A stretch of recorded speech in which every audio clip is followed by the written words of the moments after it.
I said, hey honey, take a walk on the wild side. And the colored girls say, do do do do do do do do do do do do do do.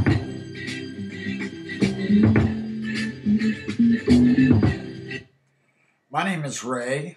I have pancreatic cancer. You have to excuse my voice because sometimes this happens. Um, but I don't always talk about my cancer. I had a life I lived, and I had experiences, and sometimes I talk about those. And this is one that I want to talk about because it has baffled me for years and years and years.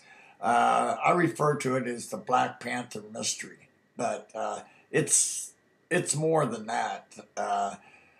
This is how it went down. Uh, Late 1960s, Redwood City, California. I was friends with two brothers who were radical Black Panthers. The black leather jacket, the berets, the whole deal.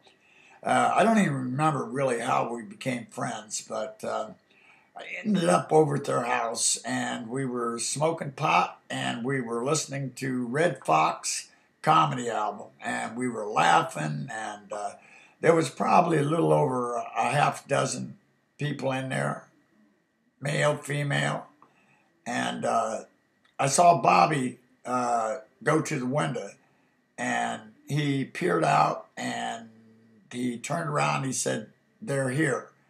And then I heard this god awful loud bullhorn and it just shouted, "Come out with your hands held in the air. This is the Redwood City Police." And then it came again. "Come out with your hands held up. This is the Redwood City Police." And there was no flushing, running around, flushing of toilets and stuff like that. So drugs weren't involved. There was no guns. The people in the room actually uh, didn't look panicked. They just kind of like was just standing there. And, I said, "Bobby, what's going on?" And, he said, "Ray, this doesn't concern you. You walk out, make sure you keep your hands held as high as you can. This doesn't concern you. Go."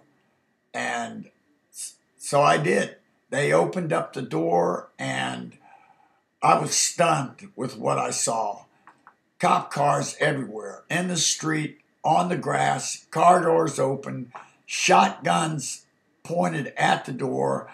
Man, I got my hands up and I'm walking and I'm waiting for the proverbial throwdown, knee in the throat, handcuffed, thrown in the back of the car, at least interrogated, who all's in there, what's going on, how many people's in there, anything. Nothing. It was like I didn't even exist. I walked all the way down to the end of the sidewalk, and not one cop was looking at me. Not one. And I didn't know what to do. I kept my hands in the air. My car was parked down to the right, an old rickety MG convertible. So I just turned and I kept my hands in the air and I waited. Any second, I'm getting thrown to the ground and I'm going to be cuffed and they're going to ask me questions. No, nothing. I walked all the way down and I couldn't believe it. My heart was pounding so hard. I turned the key on. This car was so rickety, you had to push it about 5 miles an hour and then reach in and grab the gear shift, slam it down in a second, and it would start chugging. And then you jump in and push in on the clutch, give it gas, and it would take off. And that's what I did. And I couldn't believe it. They allowed me to walk out of that house, and I don't think they took their eyes off that front door. And was there racism? I mean, I got to think there was something. I mean, you do not allow someone to come out when you got that many cop cars and guns pointed at the door. You don't let anybody come out and just walk away. But they did. I walked free, and I took off and turned the corner, and I got out of there.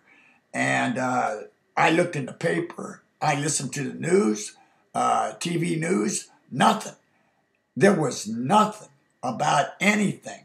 And to this day, I'm just baffled at what happened. And I'll never be able to explain it. It's just one of those incidences that occurred in my life.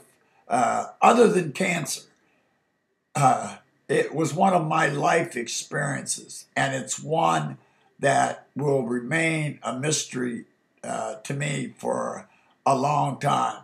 And regardless of what this cancer does to me, I walked on the wild side that day. I have no idea how I walked free. And this is Ray, and this is my journey.